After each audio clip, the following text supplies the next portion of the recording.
Example पहले मैं आपको ब्रीफली याद दिलाता हूँ। एक रोप ली हमने, रोप के एक एंड को मैंने दीवार से बांध दिया, दूसरा एंड मेरे हाथ में है, ठीक है।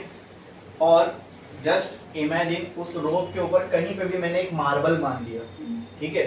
अब मैं जब यहाँ से एक डिस्टर्बेंस दूंगा, एनर्जी दूंगा इस रोप को, तो क्या होगा, ऐसा कुछ एक रस्सी का शेप बन जाएगा।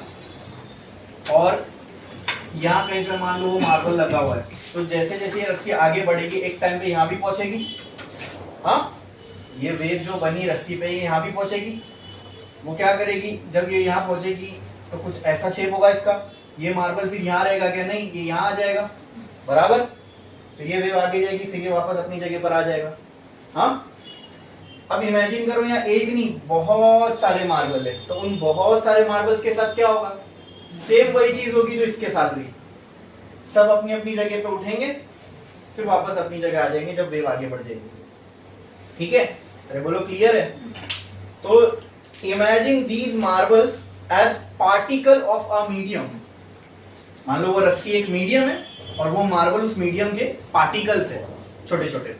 हाँ, हमने एक जगह से एनर्जी दी, तो एनर्जी देने पे क्या होगा, ये पार्टिकल्स आपको ऐसे उठते हुए दिखेंगे, फिर नीचे आते हुए दिखेंगे, फिर उठते हुए, फिर नीचे आते हुए, बराबर। हाँ, कुछ ऐसा शेप आपको देखने को मिलेगा, ऐसा ऐसा ऐसा, बराबर। अब ये मैंने एक डिस्टर्बेंस की बात की, अगर मैं यहाँ पे कंटिन्यू ऐसे ऐसे ऐसे करते जाऊं तो कुछ ऐसा शेप बनेगा। हाँ, बनेगा। ऐसा क्यों हुआ, क्योंकि यहाँ जो पार्टिकल था वो इधर गया, यहाँ वाला पार्टिकल इधर गया, यहाँ वाला पार्टिकल इधर गया, यहाँ वाला इधर गया, यहाँ वाला इधर गया। अरे बोलो, क्लियर है। हाँ, तो ये जो आपको दिख रहा है सामने शेप बनता हुआ, यही वेव है। आई बात समझ में। और वेव बनी कैसे, वेव बनी मीडियम के पार्टिकल को ऑक्सीलेट करवा के। ये मोशन को क्या बोलते हैं, ऑक्सीलेटरी मोशन, ठीक है। टू एंड फ्रो किसी मीन पोजीशन के कोई मोशन हो रहा हो तो दैट इज ऑक्सीलेटरी मोशन। ये हो जाएगा पार्टिकल का एम्पलीट्यूड। हर पार्टिकल मैक्सिमम यहां तक जाएगा। जब वेव ही ऐसी बन रही है तो मैक्सिमम कहां तक जा रही है, वेव यहां तक, तो हर पार्टिकल मैक्सिमम कहां तक जा सकता है, यहां तक। बोलो, क्लियर है, समझ में आया। ये हो गया पार्टिकल का एम्पलीट्यूड। फिर हमने और ये भी समझा था कि अगर सर ये अगर ये वेव है और वेव के बारे में अगर मुझे कुछ जानना है, वेव को अगर मुझे स्टडी करना है, तो मुझे किसको स्टडी करना पड़ेगा, तो मैंने वेव के अंदर जाके देखा। वेव मतलब क्या, वेव मतलब पार्टिकल का, मीडियम के पार्टिकल का ऑक्सीलेशन, यही बनाता है वेव।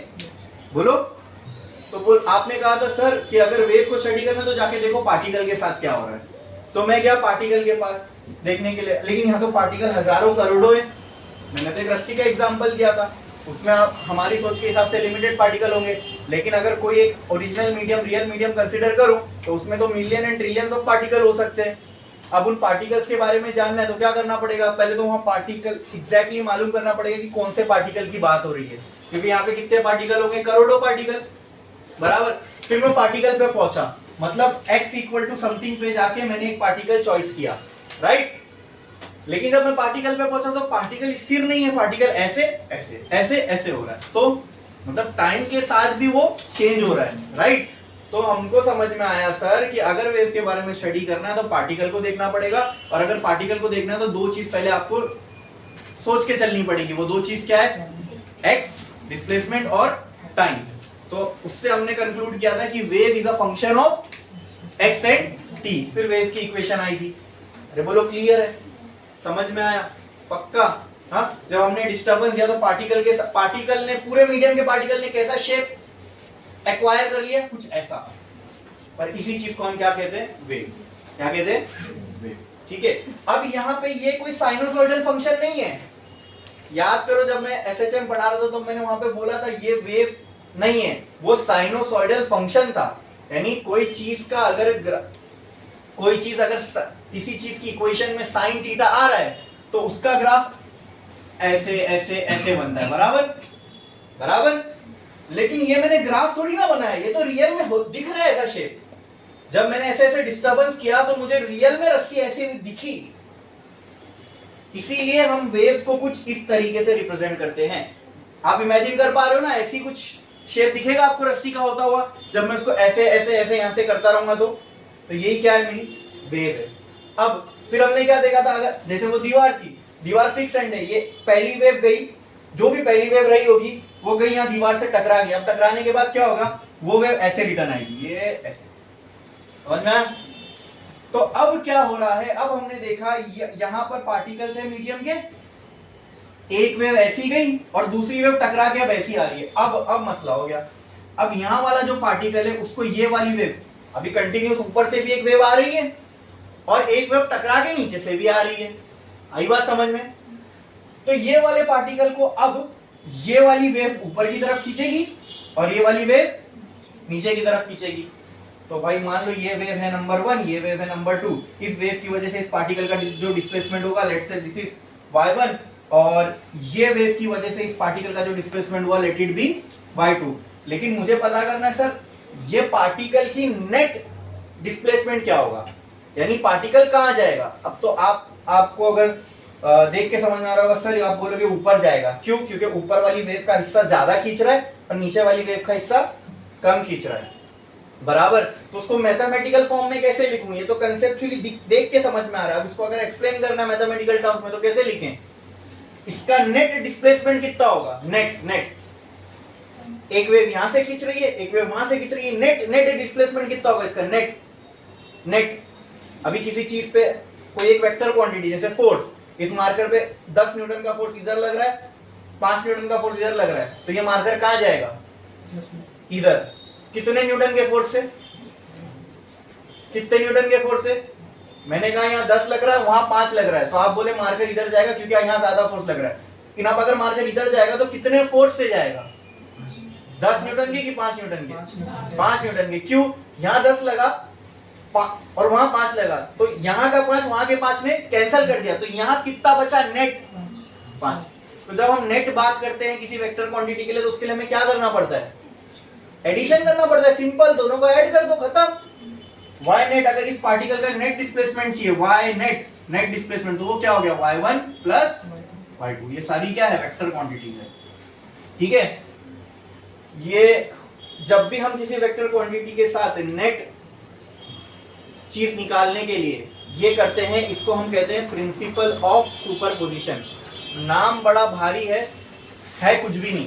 प्रिंसिपल ऑफ सुपरपोजिशन का मतलब क्या, कहीं पे आप अगर ऐसे सिनेरियो में आ गए कि किसी पार्टिकल की या किसी ऑब्जेक्ट की नेट वैल्यू निकालना है, क्या निकालना है, जैसे कोई पार्टिकल है उसको 10 जगह से फोर्स लग रहा है, अब इसको आपको पता, आपको फोर्स की सिर्फ एक वैल्यू चाहिए, उसी को नेट बोलते हैं, उसी को नेट बोलते हैं। यानी सब मिला के कितना फोर्स इस पे लग रहा है वो बताओ, मुझे ये नहीं जानना है इस पे 10 फोर्स कौन कौन से लग रहे हैं, मुझे सिर्फ ये बताओ इस पे नेट फोर्स कितना लग रहा है और कहां लग रहा है, तो मैं बता दूंगा इसका मोशन कहां हो रहा है। आई बात समझ में? अगर मैं बोलूं कि इसके ऊपर 10 इधर, एक फोर्स इधर, एक फोर्स इधर, एक फोर्स इधर, एक फोर्स इधर यहाँ लग रहा है, बताओ ये कहां मूव होगा, बता पाओगे नहीं। लेकिन अगर मैं फोर्स की क्वांटिटीज आपको बता दूं, ठीक है, तो आप प्लस माइनस करके बोल दो हाँ सर नेट फोर्स यहाँ पे इतना बच रहा है तो ये पार्टिकल यहाँ मूव होगा। तो नेट का मतलब क्या होता है, अगर इस पे 100 चीजें ऐड कर रही है तो उससे मुझे लेना देना नहीं, मुझे एक वैल्यू चाहिए, उसी को बोलते हैं नेट वैल्यू। आई बात समझ में? और अगर कोई वेक्टर क्वांटिटी है उसके लिए आपको नेट वैल्यू निकालना है तो कुछ नहीं करना, सबको ऐड कर दो, सबको ऐड कर दो। ऐड करने क्यों बोल रहा हूं, जो अपोजिट डायरेक्शन में होगा उसकी साइन खुद ब खुद माइनस आ जाएगी, उसकी साइन खुद ब खुद यहाँ पे। इसलिए हमें वेक्टर में वो माइनस माइनस का टेंशन लेने की जरूरत नहीं, आपको सिर्फ ऐड करना है। जो वेक्टर क्वांटिटी नेगेटिव होगी वो खुद ब खुद यहाँ नेगेटिव में आ जाएगी। बोलो क्लियर है, ये चीज समझ में आई? हाँ, तो जब भी हमें किसी फिजिकल क्वांटिटी की नेट वैल्यू निकालनी होती हो, मतलब वो जैसे 10 तरीके के डिस्प्लेसमेंट है मुझे, लेकिन ये सब मिला के कितना डिस्प्लेसमेंट करेंगे वो निकालना है, तो वो हो गई एक वैल्यू, उसी को बोलते हैं नेट वैल्यू। क्या बोलते हैं? Net value. और वो नेट वैल्यू कैसे निकालते हैं हम? By using principal of superposition. तो प्रिंसिपल ऑफ सुपरपोजिशन कुछ नहीं है, खाली उन सारी वैल्यूज को ऐड करने का नाम है प्रिंसिपल ऑफ सुपरपोजिशन। बोलो क्लियर है? हाँ, अब प्रिंसिपल ऑफ सुपरपोजिशन का जो पूरा डेरिवेशन था वो हमने कहाँ कर चुके? ऑक्सीलेशन में, है ना। ऑक्सीलेशन में हमने देखा अगर एक बेसिकली ये पार्टिकल के साथ वो क्या रहा है, ये वाली वेव इसको ऊपर ऑक्सीलेट कराना चाहेगी, ये वाली वेव इसको नीचे ऑक्सीलेट कराना चाहेगी, मतलब एक ही पार्टिकल पे एट अ टाइम कितने ऑक्सीलेशन एक्ट हो रहे हैं? 2। तो ऐसे सिनेरियो के लिए हमने ऑक्सीलेशन चैप्टर में ऑलरेडी पूरा का पूरा डेरिवेशन कर चुके हैं। समझ में आया? ठीक है। तो बताओ मुझे वो डेरिवेशन का हम लोग को आखिरी पार्ट क्या क्या आया था। ठीक है, लास्ट में हम लोगों को एम्पलीट्यूड की, रिजल्टेंट एम्पलीट्यूड की इक्वेशन आई थी। क्या आई थी? रिजल्टेंट एम्पलीट्यूड, या मैं इसको ए आर लिख देता हूं। चलो, रिजल्टेंट एम्पलीट्यूड की इक्वेशन क्या आई थी? Under root A1 square plus AR square था। हाँ, A1 square plus A2 square plus 2A1 A2 cos five, जहां पे ये फाइव किसके बराबर था? फाइव 1 माइनस फाइव 2 के। ये क्लियर है? इसके हमने क्या देखे थे? तीन स्पेशल केसेस, तीन स्पेशल केसेस। देखो ये याद रखो, AR क्या है? Net amplitude. क्या है? मतलब ये एक वेव है, जैसे एग्जांपल लो, ये एक वेव है, ये एक और वेव है। ठीक है, ये वेव है 1, ये वेव है 2। ठीक है, अब यहां पे कोई एक पार्टिकल है, उसके साथ क्या होगा? आप बोलोगे सर ये वाली वेव इस पार्टिकल को यहां ले जाना चाहेगी और ये वाली वेव इस पार्टिकल को यहां ले जाना चाहेगी। तो मुझे दो नहीं चाहिए, मुझे एक डिस्प्लेसमेंट चाहिए। तो यहां क्या करोगे? फिर क्या इस्तेमाल करोगे? Which principal?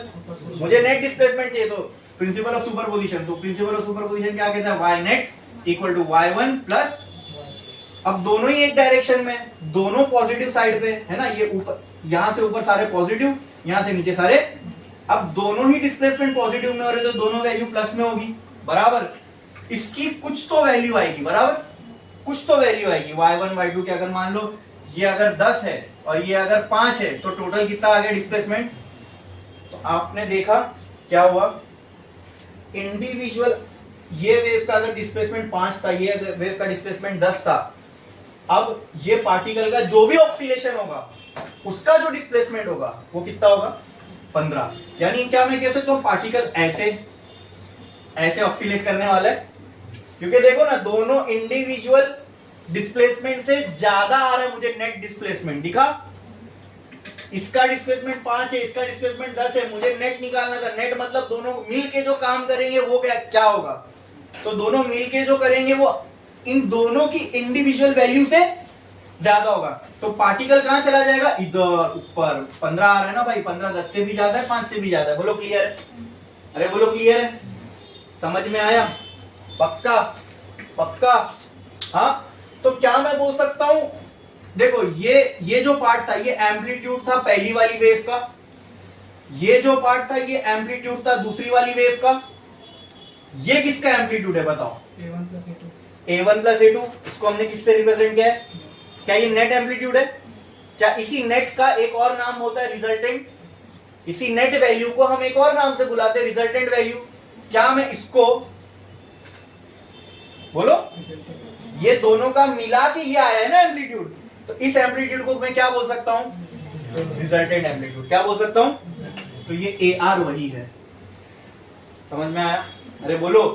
अब इसके अंदर जब हमने वैल्यू, इतना इजीली तो नहीं आ जाएगा, इसके अंदर हमने पूरी इक्वेशन पुट किए थे, तब जाके ये फॉर्मूला आया था। बहुत लंबा चौड़ा डेरिवेशन था उसका। ठीक है, अब चलो इसी में और थोड़ा सा आगे बढ़ते हैं।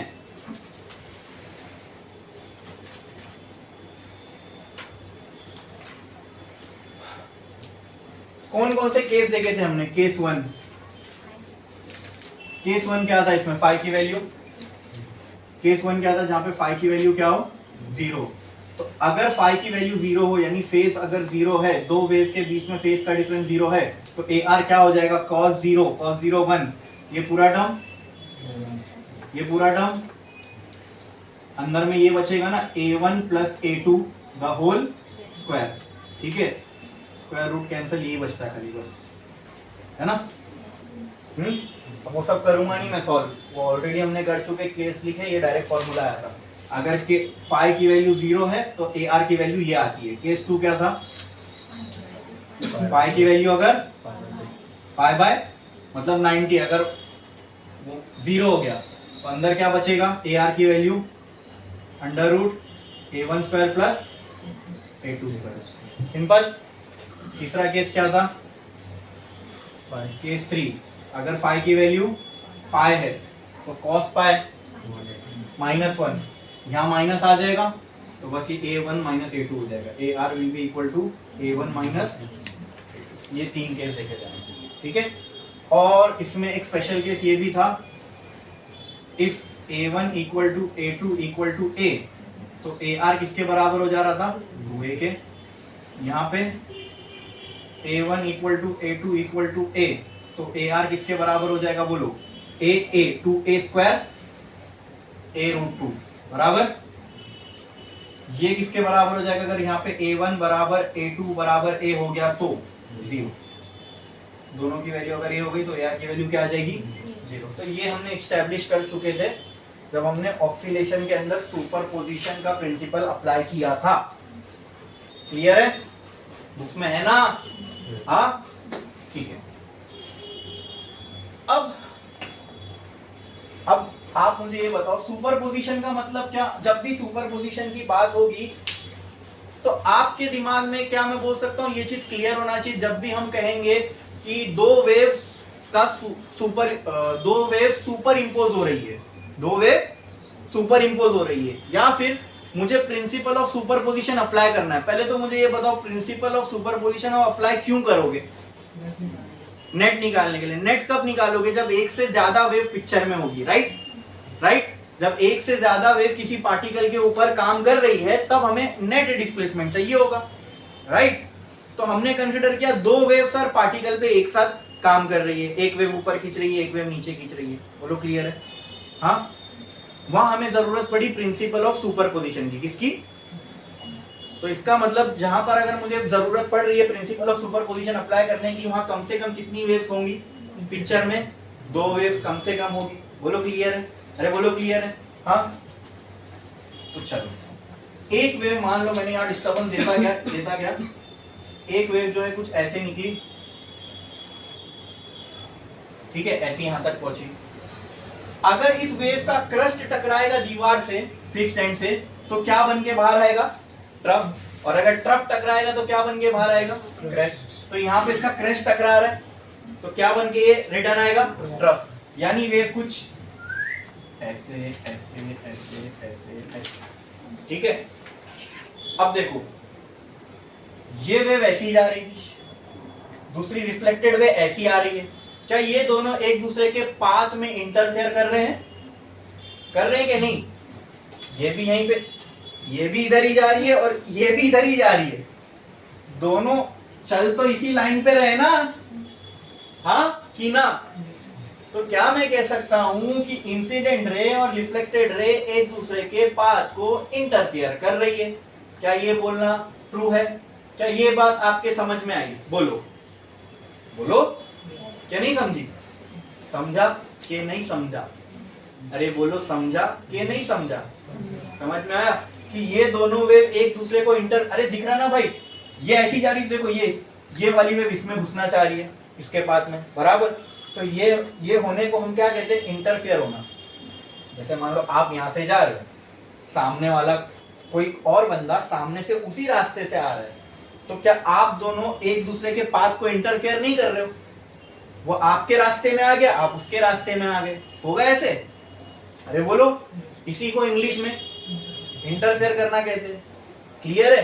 तो यहाँ पे वेव्स क्या कर रहे हैं, एक दूसरे को इंटरफेयर। तो इसी फिनोमिना को हम इंटरफेरेंस बोलते हैं। क्या बोलते हैं, अब इंटरफेरेंस होते हैं दो तरह के इंटरफेरेंस होते हैं। तो ये भी समझ लो, जहां सुपरपोजिशन ऑफ वेव होगा मतलब वहां इंटरफेरेंस होने वाला है ना। अभी इंटरफेरेंस जरूरी नहीं एकदम एग्जैक्ट, मैंने एकदम मस्त बनाया कि जहां ये ऐसा क्या बराबर, जरूरी नहीं ऐसा, ये ऐसा भी हो सकता है इंटरफेरेंस, ये यहां तक पहुंची, ऐसा कुछ, ठीक है। लेकिन हम एक बहुत ही सोफिस्टिकेटेड सिनेरियो समझ रहे हैं, ऐसा वाला। आपको इसमें दिख रहा होगा कि ये वाली वेव है फर्स्ट वेव और ये वाली वेव है सेकेंड वेव। तो आपको दिख रहा होगा ये फर्स्ट वाली वेव जो है, ठीक है, इसका क्रेस्ट सेकेंड वाली वेव के ट्रफ के सामने, बराबर। यानी फर्स्ट वाली वेव अगर ऐसी है तो बराबर सेकेंड वाली वेव ऐसी आ रही, दिख रहा है, अरे दिख रहा है, हाँ। और जब हमने रिफ्लेक्शन ऑफ वेव को समझा था तो उसमें हमने ये भी देखा था कि वी कंसीडर दैट जब ये वेव रिटर्न आ रही है तो अगर इसका एम्पलीट्यूड ए है तो इसका भी एम्पलीट्यूड ए ही होगा। अब मान लो ये एक पार्टिकल है इधर पे, इसको ये वाली वेव ऊपर खींच रही है एग्जांपल 10 न्यूटन से, और ये वाली वेव नीचे खींच रही है 10 न्यूटन से। ऐसा क्यों कर रहा हूं दोनों जगह सेम? क्योंकि अगर ये वेव इसको खींचेगी, इस पार्टिकल को कहां तक ले जाएगी? ए तक। ये वाली वेव इसको खींचेगी तो कहां तक ले जाएगी? -a तक। कितना? तो जरा इसका नेट डिस्प्लेसमेंट निकालो, कितना होगा नेट? ऊपर वाला a, नीचे वाला -a। मैंने कहा था प्लस करने ना, प्लस -a, ऐसा भी लिख सकता हूं। तो y नेट कितना हो जाएगा बोलो? a - a, y नेट कितना हो गया? तो मतलब पार्टिकल का कोई डिस्प्लेसमेंट हुआ तो दोनों की एनर्जी किसी काम की आई? काम की आई नहीं, बर्बाद हो गई। That is why such type of interference are called as destructive interference. सीधा डिस्ट्रक्टिव काम हो रहा है, यहाँ पे कोई चीज कंस्ट्रक्टिव हो ही नहीं रही है। ये दोनों के पास एनर्जी, दोनों मिल के इस पार्टिकल को हिला भी नहीं पाए, तो क्या फायदे की एनर्जी? एनर्जी तो बर्बाद हो गई। आई बात समझ में? हाँ, ये भी इस पार्टिकल को प्लस से ऊपर ले जाना चाह रही है, ये इस पार्टिकल को माइनस से ले जाना चाह रही है। यहाँ प्रिंसिपल ऑफ सुपरपोजिशन अप्लाई होगा। जब अप्लाई करे हमने देखा अरे पार्टिकल तो कहीं भी नहीं गया, उसका नेट डिस्प्लेसमेंट तो 0 ही है, तो बर्बाद हो गई एनर्जी, कुछ काम की नहीं रही एनर्जी। इसीलिए ऐसे टाइप के इंटरफेरेंस को हम क्या कहते हैं? Such type of interference are called as destructive interference, are called as। आई बात समझ में? जहां पर पार्टिकल का नेट डिस्प्लेसमेंट क्या हो जाए? 0। क्या हो जाए? 0। तो क्या लगता है आपको यहाँ पे नेट डिस्प्लेसमेंट कहां पे 0 हो रहा है? ओ इधर पे, यस। इसका मतलब अगर फाई की वैल्यू पाई है तो वहां पे जो इंटरफेरेंस होगा वो कैसा होगा? डिस्ट्रक्टिव। कैसा होगा? डिस्ट्रक्टिव। बोलो क्लियर है? बोलो समझ में आया? क्या इसमें किसी को कोई डाउट है? पक्का? पक्का क्लियर है? एकदम क्लियर है? समझे? एक और तरीके का इंटरफेरेंस होता है। अब अगर मान लो ये फिक्स्ड एंड नहीं है, ये कौन सा था? फिक्स्ड एंड था। कौन सा था? फिक्स्ड एंड था। अगर मैंने यहाँ पे फ्री एंड रखा है, याद है फ्री एंड कैसा था? एक हमने यहाँ पे रिंग बांध दी,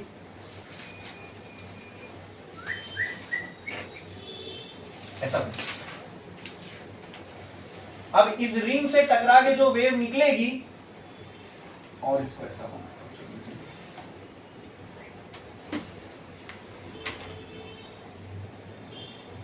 अब ये कौन सा एंड है? Free and. कौन सा एंड है? फिक्स एंड से जब वेव टकराती है तो रिफ्लेक्टेड वेव अपोजिट से बाहर निकलती है। मतलब अगर क्रस्ट टकराया तो वेव का ट्रफ बाहर निकलेगा अपोजिट डायरेक्शन से। और फ्री एंड में हमने क्या देखा था? अगर वेव का क्रस्ट टकराया तो क्रस्ट ही बाहर निकलेगा और उसी डायरेक्शन में। अरे बोलो क्लियर है? अरे बोलो क्लियर है? तो यहां पे देखो आप, ये एक वेव है, वेव नंबर 1, ये एक वेव है, वेव नंबर 2, और यहां पे एक पार्टिकल है। ये वाली वेव इसको ऊपर ले जाना चाहेगी, ये वाली वेव इसको ऊपर ले जाना चाहेगी। अरे बोलो क्लियर है? हाँ, अब मैंने बनाया, आपको समझ में आया, दो अलग अलग वेव इसलिए ऊपर नीचे बनाया, ठीक है। बट हम लोग ये मान के चल रहे हैं इसका एम्पलीट्यूड भी ए है और इसका एम्पलीट्यूड भी ए है। अब लगाओ यहाँ पे प्रिंसिपल ऑफ सुपरपोजिशन, क्या आएगा यहाँ पे आपको net displacement? a√2। Principle of superposition apply करो, दोनों का डिस्प्लेसमेंट ए है। अरे simple, y net is equals to a plus a, कितना आ गया? 2a। ओ अच्छा, अगर मान लो पहली वाली वेव अगर पार्टिकल को ऊपर ले जाती तो कितना ले जाती? सीधे ए तक। दूसरी वाली वेव अगर पार्टिकल को ऊपर ले जाती तो वो भी कितना ले जाती? ए तक। लेकिन दोनों एक साथ अगर एक ही पार्टिकल पे काम कर रही है तो पार्टिकल कहां जा रहा है? कहां जा रहा है? 2a पे। मतलब इंडिविजुअली अगर इन लोग पार्टिकल पे फोर्स लगाते तो उतना डिस्प्लेसमेंट दोनों भी नहीं करवा पाते जितना दोनों मिलके कर रहे हैं। तो ये वेव की एनर्जी भी इसको मिल रही है, ये वेव की एनर्जी भी इसको मिल रही है, तो इसका नेट डिस्प्लेसमेंट कितना हुआ? दोनों के भी डिस्प्लेसमेंट से डबल, दोनों के भी डिस्प्लेसमेंट से ज्यादा। अच्छा काम हुआ, बुरा काम हुआ? कोई चीज बढ़ के मिली कि घट के मिली? तो यहाँ कुछ कंस्ट्रक्टिव हो रहा है। जैसे यहाँ पे एनर्जी बर्बाद हो गई थी, वहां एनर्जी तो हम लोग को जितनी थी, जितना हम एक्सपेक्ट कर रहे थे, डिस्प्लेसमेंट उससे कहीं ज्यादा मिला। तो यहाँ जो काम हुआ वो कुछ काम का हुआ। That's why such type of interference are called as constructive interference। क्या बोलते हैं इसको? यहाँ पे कंस्ट्रक्टिव काम हो रहा है। पार्टिकल का डिस्प्लेसमेंट ए होना था, लेकिन जब दोनों एक साथ काम किए तो ए की बजाय कितना हो गया? 2a हो गया। मतलब एनर्जी पार्टिकल को ज्यादा मिली, तभी तो डिस्प्लेसमेंट भी उसने ज्यादा किया। बोलो क्लियर है? हाँ। और एक तरीके से आप कंस्ट्रक्टिव डिस्ट्रक्टिव डिस्प्लेसमेंट को समझ सकते हो, बहुत आसान है। अगर क्रेस्ट के सामने ट्रफ आ रहा है तो डिस्ट्रक्टिव इंटरफेरेंस, और अगर क्रेस्ट और ट्रफ एक साथ है तो कौन सा इंटरफेरेंस होगा? कंस्ट्रक्टिव। सीधी सी बात है ना, दोनों एक साइड है तो दोनों एक ही तरफ खींचेंगे पार्टिकल को। लेकिन यहाँ पे देखो, एक वेव का क्रेस्ट और दूसरी वेव का ट्रफ अगर पार्टिकल के अपोजिट डायरेक्शन में, तो वो डिस्प्लेसमेंट क्या कहलाएगा? वो इंटरफेरेंस क्या कहलाएगा? Destructive interference. और ऐसे टाइप के इंटरफेरेंस को क्या बोलते हैं? Constructive interference. अरे बोलो क्लियर है? अच्छा, तो कहां पर नेट डिस्प्लेसमेंट पार्टिकल का 2a के बराबर हो रहा है, जरा चेक करो। फाई इक्वल टू 0 पे, मतलब अगर फाई की वैल्यू 0 है, फेज डिफरेंस अगर 0 है दो वेव के बीच में, तो वहां पे कैसे टाइप ऑफ इंटरफेरेंस होगा? कंस्ट्रक्टिव। कैसा होगा? कंस्ट्रक्टिव। बोलो क्लियर है? अरे बोलो क्लियर है? समझ में आया क्या? इसमें किसी को कोई डाउट है? ठीक है, ठीक है।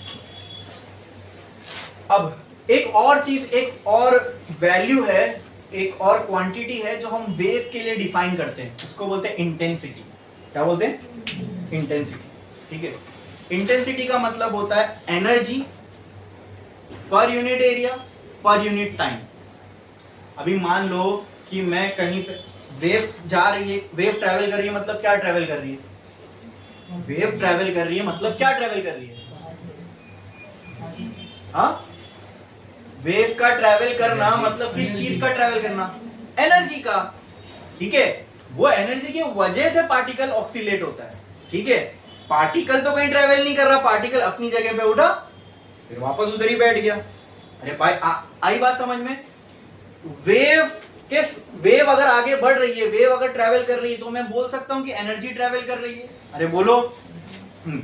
अब ये एनर्जी, मान लो मैंने इस दीवार पे मारा, यहां से मैंने एनर्जी, ये वेव के फॉर्म में एनर्जी ट्रैवल कर रही थी, अब ये एनर्जी एग्जांपल के तौर पर दीवार पे लग रही है। अब इस दीवार पे अगर मैं एक छोटा सा एरिया काट लूं जहां पे वो एनर्जी लग रही है, तो एनर्जी पर यूनिट एरिया और कितने टाइम के लिए लग रही है वो भी चेक करूं, तो ये जो नई क्वांटिटी मिलेगी, मतलब अगर मैं एनर्जी को इस तरीके से देखूं कि किसी पर्टिकुलर एरिया पे कितनी एनर्जी गिर रही है और कितने टाइम के लिए गिर रही है, तो इस क्वांटिटी को हम बोलते हैं इंटेंसिटी। क्या बोलते हैं? ये जग जाहिर फॉर्मूला है इंटेंसिटी का। ठीक है, स्टैंडर्डाइज फॉर्मूला है, energy per unit area per unit time, इसी को क्या बोलते हैं? इंटेंसिटी। क्या बोलते हैं? अब इसको, अब जब आप पूरा डिराइव करोगे ना वेव के लिए, ये स्टैंडर्ड फॉर्मूला इंटेंसिटी का, लेकिन जब आप वेव के लिए इसको डिराइव करोगे ना, वो डेरिवेशन हमको है ही नहीं। ठीक है, तो इसलिए मैं आपको डायरेक्ट फाइनल रिजल्ट देने वाला हूं। यही इंटेंसिटी जब हम वेव के लिए निकालते हैं, तो इंटेंसिटी का फॉर्मूला आता है ka²। ठीक है, इंटेंसिटी बराबर होती है वेव के एम्पलीट्यूड के स्क्वायर के। मतलब अगर मुझे इनमें से किसी भी वेव का अगर मुझे इंटेंसिटी निकालना है, तो बस मुझे क्या क्या चाहिए? इनकी एम्पलीट्यूड की वैल्यू चाहिए। वो एम्पलीट्यूड की वैल्यू को यहां प्लग कर दो, ऑटोमेटिकली उस वेव की क्या आ जाएगी? इंटेंसिटी आ जाएगी। बोलो क्लियर है? बोलो क्लियर है? अरे बोलो क्लियर है? तो एक काम करते हैं ना, मैं ये फॉर्मूले के बेसिस पे इंटेंसिटी, रिजल्टेंट इंटेंसिटी का कुछ फॉर्मूला बना सकता हूं क्या? चेक करते हैं। हर वेव की अपनी इंटेंसिटी होगी, लेकिन अब यहां तो दो वेव है, दोनों वेव एक ही पार्टिकल पे काम कर रही है, तो जो नेट वेव बनेगी उसकी इंटेंसिटी भी नेट होगी, उसकी इंटेंसिटी नेट इंटेंसिटी कहलाएगी। हमारे पास नेट एम्पलीट्यूड का फॉर्मूला तो ऑलरेडी है, और इंटेंसिटी और एम्पलीट्यूड का रिलेशन है, तो बस उसको यूज करो, नेट इंटेंसिटी का क्या आ जाएगा? फॉर्मूला आ जाएगा। करके बताओ। ठीक है, मुझे आप बताओ कि I इक्वल टू ka² है, तो मैं I1 की जगह पे ये लिख सकता हूं ka1²। हाँ, I2 की जगह पे k2²। बोलो क्लियर है? समझ में आया? पक्का? ठीक है, और IR की जगह kAR²। बोलो क्लियर? बोलो क्लियर? और कहीं पे अगर तो पुट कर दो, ये रूट को यहां फेंक दोगे तो ये AR² हो जाएगा। अरे बोलो, चलो मैं इसको, इस फॉर्मूले को ये फॉर्म में लिखता हूं, AR² बराबर हो जाएगा किसके? रूट हट जाएगा, क्या हो जाएगा? ये A1² plus A2² plus 2 A1 A2 cos phi। बोलो क्लियर है? ठीक है, थोड़ा बोर्ड भर गया है, इसके बाद अपन फिर से पहले रफ करूंगा, फिर उसके बाद आगे बढ़ते हैं। तो एक लाइन छोड़ो, स्टार डालो, हेडिंग लगाओ, कंस्ट्रक्टिव इंटरफेरेंस। देखो, constructive interference constructive interference, constructive interference, ठीक है।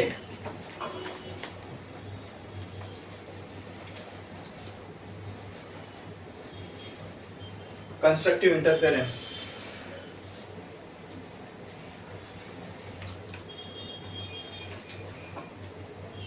when two waves meets with each other, when two waves meets with each other such that देखो जो मैंने हिंदी में बोला है ना, बस वही अभी हमें इंग्लिश में लिखना है। दो वेव जब इस तरीके से मीट करें कि उनका क्रेस्ट और ट्रफ एक दूसरे के साथ कोइंसाइड हो रहा हो। मैंने कहा था आपके समझने के लिए मैंने ऊपर नीचे बनाया, वरना होगा कि एक्चुअल में ये तो एक के ऊपर एक होगी। ऐसे आई बात समझ में? एक के ऊपर एक आने को इंग्लिश में कोइंसाइड होना बोलते हैं, ठीक है, ठीक है।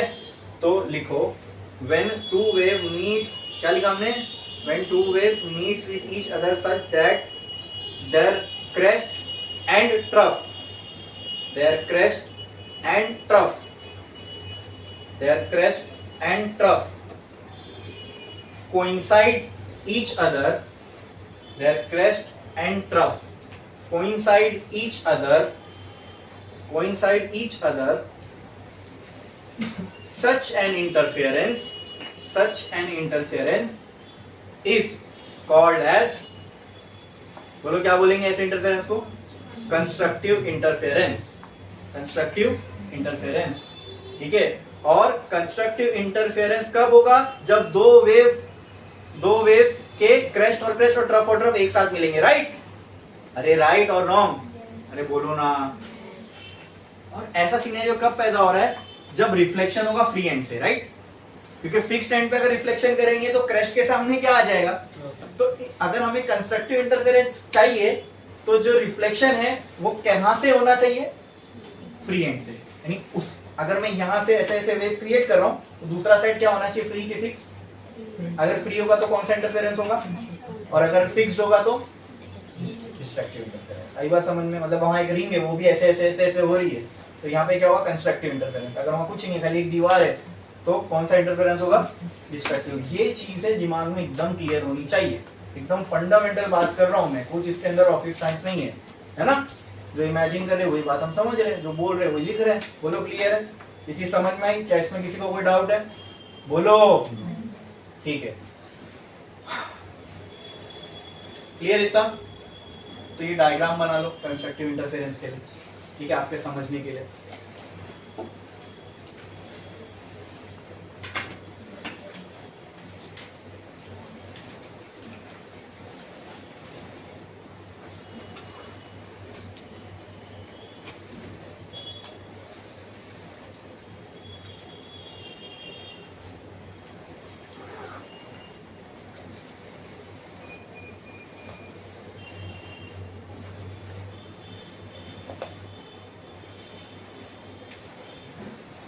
इसको चाहिए तो एरो डाल के ऐसा लिख दो, वेव 1, इसको एरो डाल के लिख दो वेव 2, ठीक है। और चाहिए तो लिख दो, यहाँ पे लिख दो क्रेस्ट, यहाँ पे भी लिख दो क्रेस्ट, ताकि आप जब कल को घर पे बुक ओपन करके पढ़ने बैठो तो आपको समझ में आए यहाँ क्रेस्ट मिल रहा है। इसलिए ये टाइप के इंटरफेरेंस को क्या बोलते हैं? कंस्ट्रक्टिव इंटरफेरेंस, ठीक है। देखो देखो,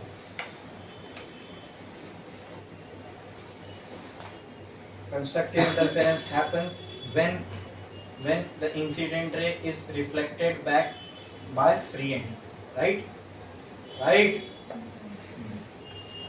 अब आगे देखना, जब हम वेव ऑप्टिक्स में जाएंगे ना, ये इंटरफेरेंस का बहुत बड़ा काम है वहां पे। लेकिन वहां मैं ये नहीं बताऊंगा कि ये क्रिएट कैसे हुआ। वहां डायरेक्ट हम देखेंगे कंस्ट्रक्टिव में क्रेस्ट साथ में रहेंगे, डिस्ट्रक्टिव में ट्रफ साथ में रहेंगे। हालांकि वहां पे हमें लाइट वेव से डील करना है, ईएम वेव से। लेकिन यहाँ पर हमने ये देख भी लिया कि कंस्ट्रक्टिव बन रही है तो क्यू बन रही है, डिस्ट्रक्टिव बन रही है तो क्यू बन रही है। इंटरफेरेंस तभी होगा जब दो वेव एक दूसरे के पाथ में आएंगी, बराबर बराबर, ठीक है। अब वो दो वेव एक दूसरे के पाथ में दो तरीके से आ सकती है। कैसे? अगर फ्री एंड से रिफ्लेक्शन हो रहा है वेव का तो ऐसे एक दूसरे के उनको इंटरफेयर करेंगे, और अगर फिक्स्ड एंड से रिफ्लेक्शन हो रहा है वेव का तो कुछ इस तरीके से करेंगे। बोलो क्लियर है? बोलो क्लियर है? समझ में आया? कोई भी डाउट है इसके अंदर? क्लियर? ये हो गया कंस्ट्रक्टिव इंटरफेरेंस की कहानी। एक लाइन छोड़ो, स्टार डालो, हेडिंग लगाओ डिस्ट्रक्टिव इंटरफेरेंस। एक लाइन छोड़ो, स्टार डालो, हेडिंग लगाओ, लिखो डिस्ट्रक्टिव इंटरफेरेंस। Destructive interference.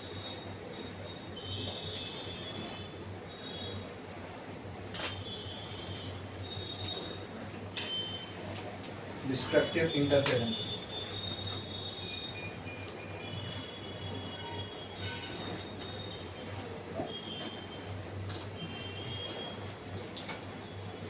लिखा? लिखा आपने? देखो, when two waves, सेम पूरा वैसे ही जैसे when two waves meet each other such that their crest and trough are opposite to each other, बराबर? हाँ, when their crest and trough are opposite to each other, बस इतना ही difference आएगा।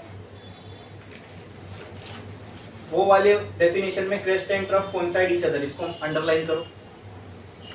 वो वाले डेफिनेशन में crest and trough coincide each other, इसको underline करो। और इसमें क्या अंडरलाइन करोगे? Crest and trough are opposite to each other, इसको अंडरलाइन करना। फिर आर कॉल्ड एज, नहीं, such type of interference is called as. हाँ, तो एक बार मैं रिपीट करता हूँ डिस्ट्रक्टिव इंटरफेरेंस का definition. When two waves meet each other such that their crest and trough are opposite to each other, such an interference is called as destructive interference. इसके लिए डायग्राम बना लो। इसके लिए भी चाहिए तो ये लिख देना, ऊपर वाली को वेव 1 नाम दे दो, नीचे वाली को वेव 2 नाम दे दो। ऊपर में क्रेस्ट बना लो, नीचे में ट्रफ बना लो।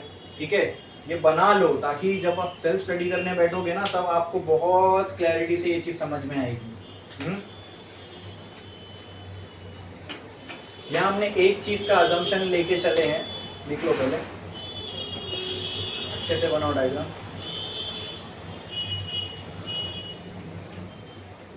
बनाओ जल्दी।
लिखा आपने?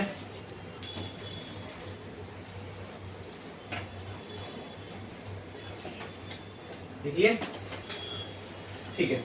अब लिखो, एक लाइन छोड़ो, स्टार दो और लिखो intensity, intensity of wave, intensity of wave का डेफिनेशन बोल रहा हूं वो लिखो। It is defined as, it is defined as, it is defined as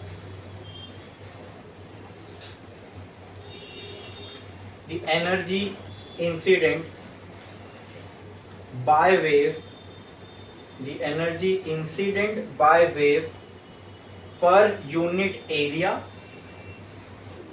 It is defined as the energy incident by wave per unit area, per unit time, per unit area, per unit time. ठीक है, इसका formula लिख लो, energy per unit area per unit time, E/AT। और फिर नीचे लिखना उसके एक लाइन छोड़ के, for wave I is equals to KA square, for wave I is equals to KA square, I is equals to KA square, I is equals to KA square. एक line छोड़ो और लिखो, वी नो दैट, क्या मालूम है हमको? हमको ये फॉर्मूला मालूम है, AR वाला। We know that a r बराबर वो पूरा लिख लो, we know that a r is equal to under root a one square a two square, पूरी कहानी लिख दो, ठीक है।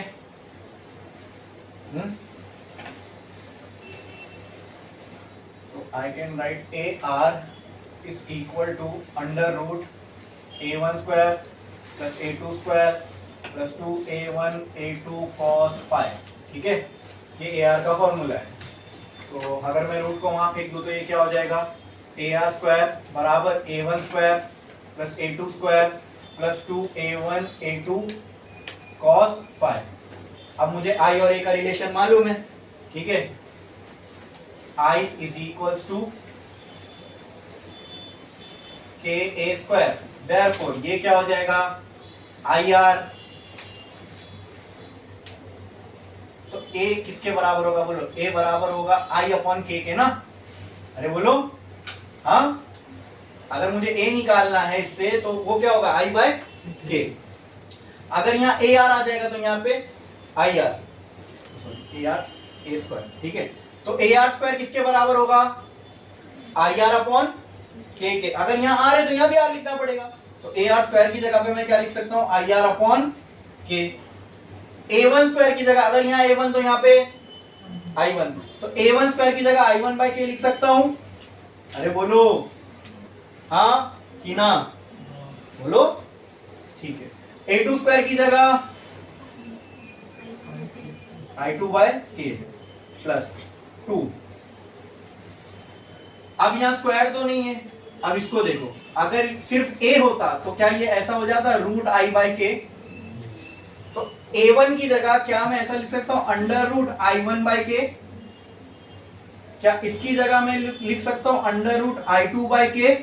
अब दोनों ही रूट में है तो दोनों को एक ही रूट में रख लो, खत्म। और दोनों के है तो दोनों को के स्क्वायर कर दो, खत्म। मल्टीप्लाइड बाय आगे क्या बचेगा, कॉस फाइव। यहां से के स्क्वायर अगर मैं रूट के बाहर निकालूं तो ये खाली के बचेगा, हाँ। ये के कैंसल।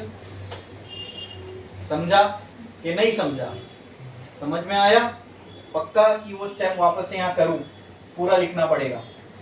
समझा कि नहीं समझा, समझा। तो क्या बचा मेरे पास इंटेंसिटी का formula, I R is equals to I one plus I two plus 2 under root I one I two cos five. बोलो क्लियर है, ये बचा मेरे पास ए आर का फॉर्मूला। क्लियर, क्लियर, कोई डाउट है इसमें, पक्का पक्का। अब देखते हैं हम लोग कंस्ट्रक्टिव इंटरफेरेंस और डिस्ट्रक्टिव इंटरफेरेंस के लिए वैल्यूज क्या क्या आती है, ठीक है।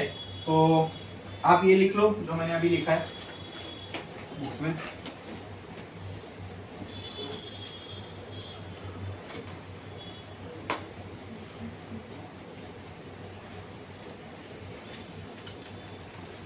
इंटरफेरेंस और यहाँ पर मैं लिखता हूँ डिस्ट्रक्टिव इंटरफेरेंस।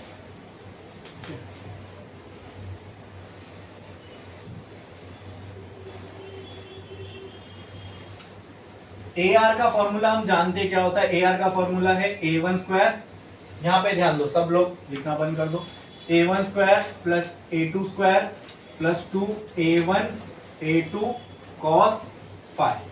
बोलो क्लियर, बोलो क्लियर, ठीक है। नाउ टेल मी, ये सब तो कांस्टेंट है, a1 a1 a2 ये सारी चीजें क्या है, कांस्टेंट है ना। कोई भी वेव का एम्पलीट्यूड एक ही होगा ना, पहली वेव का a1 दूसरी वेव का a2, एक फिक्स वैल्यू होगी, तो ये सारे कांस्टेंट है। मुझे बताओ तो ar की वैल्यू फिर डिपेंड किस पे करेगी, वेरी गुड, किस पे। तो if I can say if cos phi is maximum then ar is, क्योंकि ये सारे तो कांस्टेंट है, तो ar की वैल्यू फिर डिपेंड किस पे कर रही है, इसके चेंज होने पे। अगर ये चेंज होगा तो ar की वैल्यू चेंज होगी, अगर ये मैक्सिमम होगा तो ar भी। तो कह रहा है से if cos phi is maximum then AR is maximum, यानी जो भी नेट वेव बनेगी उसका एम्पलीट्यूड मैक्सिमम होगा। कब मैक्सिमम होगा, जब cos phi जब cos फाई, अब मुझे बोलो cos फाई की मैक्सिमम वैल्यू क्या होती है? 1। cos फाई की मैक्सिमम वैल्यू होती है, and we know that cos phi is maximum,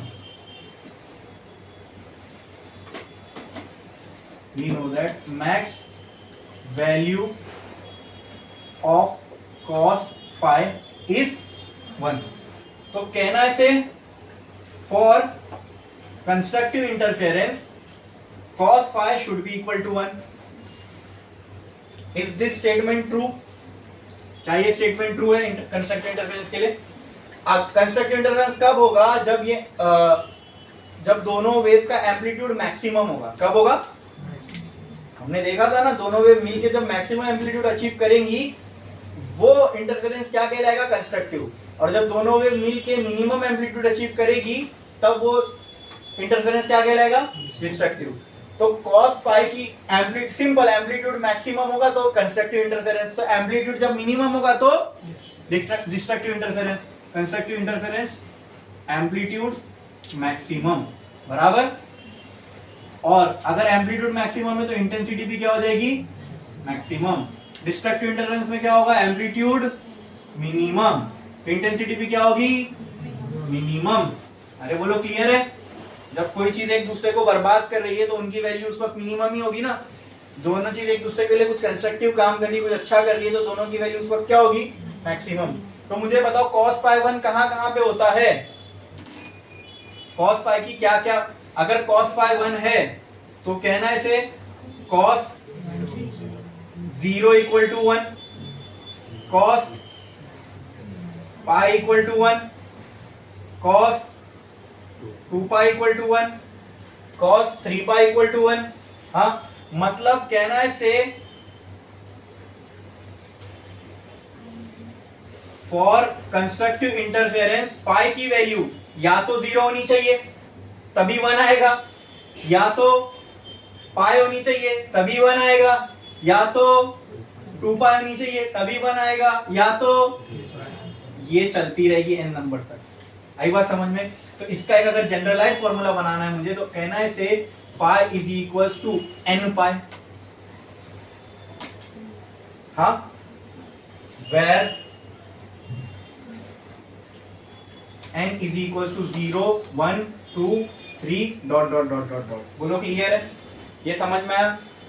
0 पाई पे ये कंस्ट्रक्टिव होगा, 1 पाई पे भी कंस्ट्रक्टिव, 2 पाई पे भी। अरे बोलो ना, क्लियर है? cos पाई 1 -1 होता है ना, तो यहाँ नहीं, ये नहीं हो सकता, ये भी नहीं हो सकता। ठीक है, तो 0 के बाद कहाँ होगा? 2 पाई पे, फिर कहाँ होगा? 4 पाई पे, फिर कहाँ होगा? 6 पाई पे। तो यहाँ पे एक वो आएगी, यहाँ पे सिर्फ इवन नंबर दिख रहे, तो पाई का इवन मल्टीपल मतलब 2n। n की जगह आप 0 पुट करो, 0 हो जाएगा, ये आएगा। n की जगह 1 पुट करो तो 1 इंटू 2 2 पाई आ जाएगा। n की जगह 2 पुट करो, 2 इंटू 4। ठीक है, तो यहाँ पे मैं लिख सकता हूं वेर n कैन बी 0 1 2 3। ये हमने जनरलाइज फॉर्मूला बना दिया। बोलो क्लियर है? कि फाई के इन एंगल पे तुमको एम्पलीट्यूड क्या मिलेगा? मैक्सिमम। और अगर एम्पलीट्यूड मैक्सिमम मिल रहा है तो कौन से टाइप का इंटरफेरेंस है? कंस्ट्रक्टिव। कौन सा है? कंस्ट्रक्टिव। बोलो क्लियर है? अरे बोलो क्लियर है? हाँ कि ना? क्लियर? तो कंस्ट्रक्टिव इंटरफेरेंस के लिए दोस्तों हमने फाई की जो कंडीशन होगी वो निकाल ली। मुझे बताओ, अगर कंस्ट्रक्टिव इंटरफेरेंस हो रहा है, ठीक है, फाई की वैल्यू क्या होगी? फाई की वैल्यू क्या होगी? 1। अगर फाई की वैल्यू 1 होगी, if cos phi is 1, if cos phi is equal to 1, then AR का फॉर्मूला क्या बन जाएगा? बोलो। AR ये स्क्वायर होगा, है ना? अगर ये पूरा 1 है तो ये A1 plus A2 the whole square हो जाएगा। अरे बोलो, तो AR square can be written as A1 plus A2 the whole square. ठीक है, अब दोनों जगह से अगर मैं दोनों जगह रूट ले लूं तो AR क्या बच जाएगा? AR बच जाएगा A1 प्लस A2। बोलो क्लियर है? अरे बोलो क्लियर है? समझा कि नहीं समझा? अरे बोलो समझा कि नहीं समझा? नहीं समझा? ये लिखे, ये लिखे, ये छापो, फिर उसके बाद इंटेंसिटी के फॉर्मूले पे आता हूं। छापो जल्दी।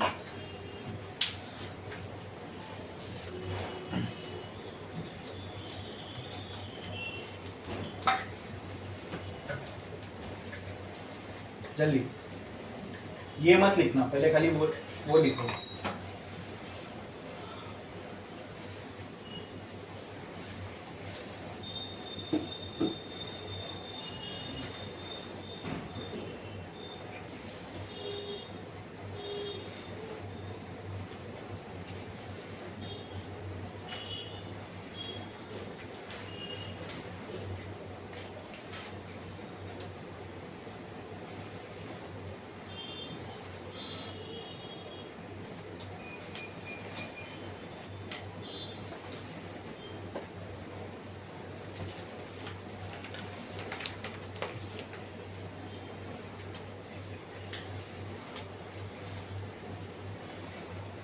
लिखा आपने? ठीक है। अब मुझे आप ये बताओ दोस्तों, हमें ए की तो कंडीशन आ गई, अगर कंस्ट्रक्टिव इंटरफेरेंस हो रहा है तो ए आर किसके बराबर हो जाएगा? A1 प्लस A2 के। ठीक है, अब इंटेंसिटी की बारी। अगर ये cos फाई 1 हो गया, तभी तो इंटेंसिटी भी मैक्सिमम होगी ना। इंटेंसिटी के मैक्सिमम होने के लिए भी cos फाई का मैक्सिमम होना जरूरी है, और cos फाई भी हमने देखा मैक्सिमम क्या होता है? 1। तो अगर ये 1 हो गया तो ये पूरा टर्म, मुझे आप ये बताओ, √I1 plus √I2 the whole square करो। ये बताओ मुझे, इसको एक्सपांड करो, क्या आएगा? a स्क्वायर मतलब I1, इसको स्क्वायर करोगे तो I1 ही बचेगा ना, प्लस 2ab मतलब I1 I2 plus b square यानी I2। मतलब अगर ये हट गया तो ये इतना टर्म बचता है, और ये पूरा टर्म इसके बराबर है। हाँ नहीं ना, स्क्वायर नहीं आएगा ना, कहां पे? कैंसल हो जाएगा नहीं खुद रूट में। तो कहना है से, जैसे if cos phi equal to 1, कहना है से if cos phi equal to 1 then resultant intensity will be equal to I1 plus I2 plus 2 √I1 into I2 which is equal to, ये पूरा किसके बराबर है? √I1 plus √I2 the whole square. Clear है? ये होगी हमारी रिजल्टेंट इंटेंसिटी। बोलो समझ में आया? हाँ, इसमें किसी को कोई डाउट? ये कंस्ट्रक्टिव इंटरफेरेंस के रिलेटेड कुछ बातें थी। क्लियर? कंस्ट्रक्टिव इंटरफेरेंस कहाँ कहाँ, अगर मैं आपको पूछूं फाई के कौन कौन से एंगल पे कंस्ट्रक्टिव इंटरफेरेंस होगा? फाई क्या होता है? फेज डिफरेंस, ये भी याद रखना। फाई क्या होता है? Phase difference. तो मुझे बताओ कौन कौन से फेज डिफरेंस पर कंस्ट्रक्टिव इंटरफेरेंस हो सकता है? 0 पे होगा, 2 पाई पे होगा, 3 पाई पे होगा, समझ में आया? नहीं 2 पाई पे नहीं होगा, हाँ 2 पाई पे होगा, 4 पाई पे होगा। क्लियर? समझ में आया? और अगर कंस्ट्रक्टिव इंटरफेरेंस हो रहा है तो मुझे बताओ उस वक्त जो भी पार्टिकल होगा उसका नेट डिस्प्लेसमेंट कितना होगा? सॉरी, नेट डिस्प्लेसमेंट नहीं, नेट एम्पलीट्यूड कितना होगा? नेट एम्पलीट्यूड का मतलब रिजल्टेंट एम्पलीट्यूड कितना होगा? A1 plus A2। अगर कंस्ट्रक्टिव इंटरफेरेंस हो रहा है तो उस वक्त उस पार्टिकल की नेट इंटेंसिटी कितनी होगी? समझ में आया? क्लियर है? ये कंस्ट्रक्टिव इंटरफेरेंस के लिए इंपॉर्टेंट बातें हैं, एक ये और एक ये सिर्फ बोर्ड्स में ही नहीं, कंपटीशन में भी आपको बहुत काम में आएंगे ये रिलेशन। बोलो क्लियर है? अब सेम चीज डिस्ट्रक्टिव के लिए हम लोग डिफाइन करते हैं। डिस्ट्रक्टिव इंटरफेरेंस कब होगा? जब एम्पलीट्यूड मिनिमम हो। जब एम्पलीट्यूड, तो चलो एम्पलीट्यूड की इक्वेशन लिख लो पहले वापस। AR स्क्वायर बराबर A1 square plus A2 square plus 2A1 A2 cos phi.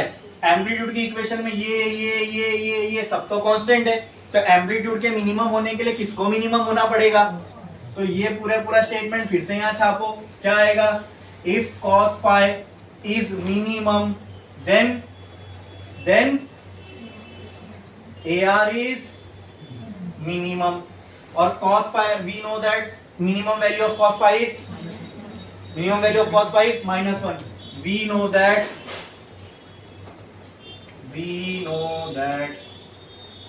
Minimum value of cos phi is -1। ठीक है, तो cos phi therefore cos phi बराबर आ रहा है -1 के, किसके? अब मुझे बताओ ये फाइ की -1 वैल्यू कहां का आएगी जब फाइ की जगह पर मैं, तो यहां मैं लिख सकता हूं for constructive interference cos phi is equal to -1। तो कहना है से phi will be equal to, phi की कौन कौन सी वैल्यू पे -1 आएगा? पाई पे आएगा, फिर 3 पाई पे, फिर 5 पाई पे, ऐसे आगे आगे। तो यहां मुझे दिख रहा है कि ऑड मल्टीपल्स ऑफ पाई, पाई के ऑड मल्टीपल, तो ऑड करने के लिए 2n+1 कर दो। बोलो क्लियर है? अब n की जगह 0 पुट करो तो ये आएगा 1 पाई, n की जगह 1 पुट करो तो ये हो जाएगा 3 पाई, n की जगह 2 पुट करो 2 to the 4 5 पाई। क्लियर है? ये आ गया generalize formula for destructive interference. यहाँ पे वेर लिखना, वेर n की कोई भी वैल्यू हो सकती है, वेर n इक्वल टू 0 1 2 3 कुछ भी हो सकती है। बोलो क्लियर है? हाँ, तो ये कंडीशन आ गई हमें फेज डिफरेंस की फॉर डिस्ट्रक्टिव इंटरफेरेंस। अरे बोलो क्लियर है? हाँ, अभी हमने देखा कि if cos phi equal to -1, अगर cos फाइ -1 हो जाएगा तो AR की वैल्यू क्या हो जाएगी? बोलो, then AR will be equal to, खत्म। और ये देख के डायरेक्ट बता सकते हो आप, A1 माइनस A2, ये हो गया। अब इंटेंसिटी की बताओ IR, IR के लिए क्या बनेगा? अब IR की यहाँ पे, ये IR के फॉर्मूले में कहाँ गया IR का फॉर्मूला? यहाँ पे आ गया -1, ये माइनस यहाँ लग जाएगा ना बस। तो ये किसका फॉर्मूला होता है? अगर जब प्लस लगा तो ये a प्लस बी का फॉर्मूला है, जब यहाँ माइनस लग जाता है तो ये a माइनस बी, मतलब √I1 माइनस √I2। तो IR यहाँ पे क्या आ जाएगा? √I1 minus √I2 the whole square. ये हो गया रिजल्टेंट इंटेंसिटी की कहानी फॉर डिस्ट्रक्टिव इंटरफेरेंस का काम। तो डिस्ट्रक्टिव इंटरफेरेंस कौन कौन से फेज डिफरेंस पर हो सकता है? Pi, 3 pi, 5 pi, every odd multiple of pi. Constructive interference का होगा every even multiple of pi. Destructive interference में जो नेट एम्पलीट्यूड होगा वो कितना होगा? A1 माइनस, और जो नेट इंटेंसिटी होगी डिस्ट्रक्टिव एम्पलीट्यूड की वो √I1 minus √I2 whole square. समझ में आया? क्लियर है? पक्का? ये एकदम क्लैरिटी से कंस्ट्रक्टिव और डिस्ट्रक्टिव इंटरफेरेंस समझा? बोलो हाँ। ये सब सुपरपोजिशन की वजह से ही हो रहा है। सुपरपोजिशन का मतलब क्या? जब दो वेव एक साथ एक ही पार्टिकल का डिस्प्लेसमेंट करा रहे हैं, हाँ, दो वेव पिक्चर में आ गई तो दोनों इंटरफेयर करेंगे। अब वो इंटरफेयर भी दो तरीके के हो सकते हैं, एक कंस्ट्रक्टिव एक डिस्ट्रक्टिव। फिर कंस्ट्रक्टिव कब कब होगा, डिस्ट्रक्टिव कब कब होगा, उनकी क्या कंडीशंस होगी, वो सब चीज हमने देखी। कुछ डिफिकल्ट था इसमें? नहीं समझ में आने जैसा था? हाँ, एकदम बेसिक लेवल से हमने देखा, सब कुछ अच्छे से समझ में आया। बोलो क्लियर है? हाँ कि ना? समझा? छापो, सेम ऐसी दो कॉलम बनाओ कंस्ट्रक्टिव डिस्ट्रक्टिव का, छापो। ये सब मैथमेटिकल रिलेशन है। सुनो, इससे पहले जो मैंने वेव वगैरह बना के बताया वो कंसेप्चुअली था ना, वो देख के समझ में आ रहा था। हाँ सर देखो ये दोनों मिल रहे हैं तो यहाँ कुछ कंस्ट्रक्टिव होगा, आमने सामने आ रहे तो डिस्ट्रक्टिव होगा। वही चीज अभी हमने मैथमेटिकल रिलेशन से समझी। क्लियर है? छापो। कंस्ट्रक्टिव का पूरा यहां तक है, देखो यहां से यहां तक, और डिस्ट्रक्टिव का पूरा वो है। करो जल्दी।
हो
गया लिख के?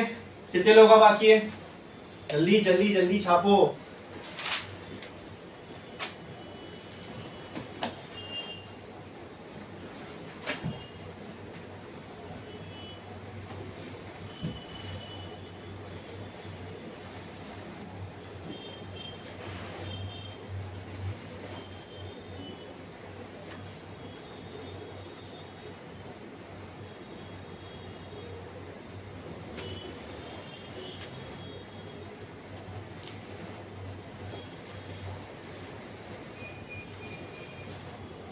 ये कंस्ट्रक्टिव के नीचे आएगा।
हो गया लिख के? अब यहाँ पे हमारा जो constructive destructive interference of wave की थोड़ी बहुत कहानी थी वो खत्म हो गई। अब यहाँ से हम लोग एक नई टाइप ऑफ वेव देखना स्टार्ट करने वाले, which is called as stationary waves. ठीक है, तो एक लाइन छोड़ो, स्टार डालो। हो गया? कितने लोगों का बाकी है? जल्दी जल्दी जल्दी छापो।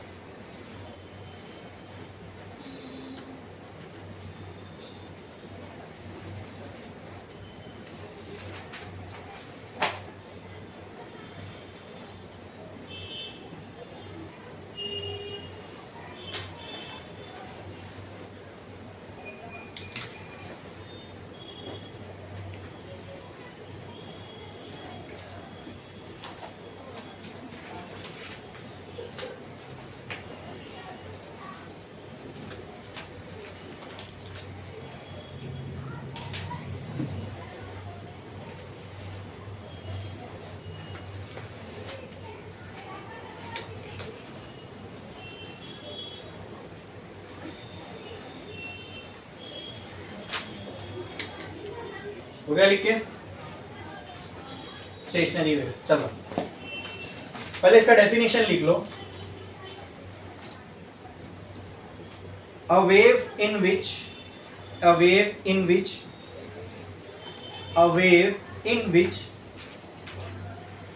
all the particles of a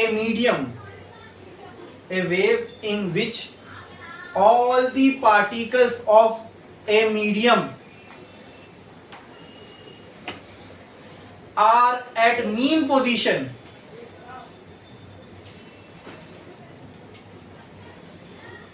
at a particular instance of time, at a particular instance of time, at a particular instance of time, such a wave is called as stationary wave. Such a wave is called as stationary wave. Such a wave is called as stationary wave. ठीक है.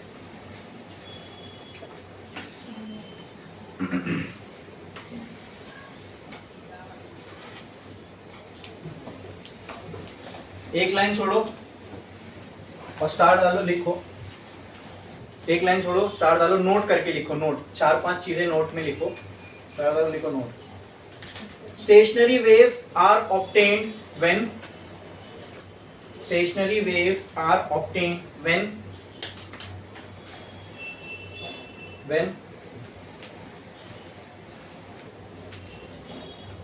Point number 1. अब ये when एक एक करके, ये होगा तो ये होगा तो when two waves interfere each other,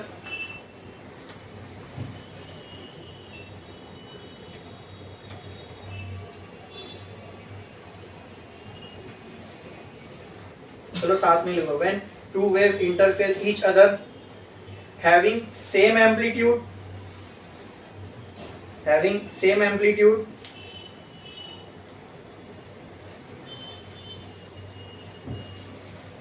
same frequency,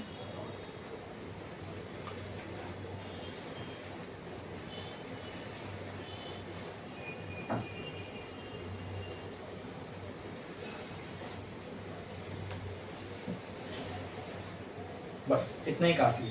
ठीक है. अब दो वेव इंटरफेयर कब करती है वो हमने देखा, जब उनका रिफ्लेक्शन हो रहा होगा. बराबर. एक वेव यहां से गई, रिफ्लेक्ट होके दूसरी वेव नीचे से बन के आई, तो ये दोनों वेव एक दूसरे को इंटरफेयर करेंगे. एक वेव ऐसे गई फ्री एंड से, फिर रिटर्न आई. ठीक है. ये भी एक दूसरे को इंटरफेयर करेंगे.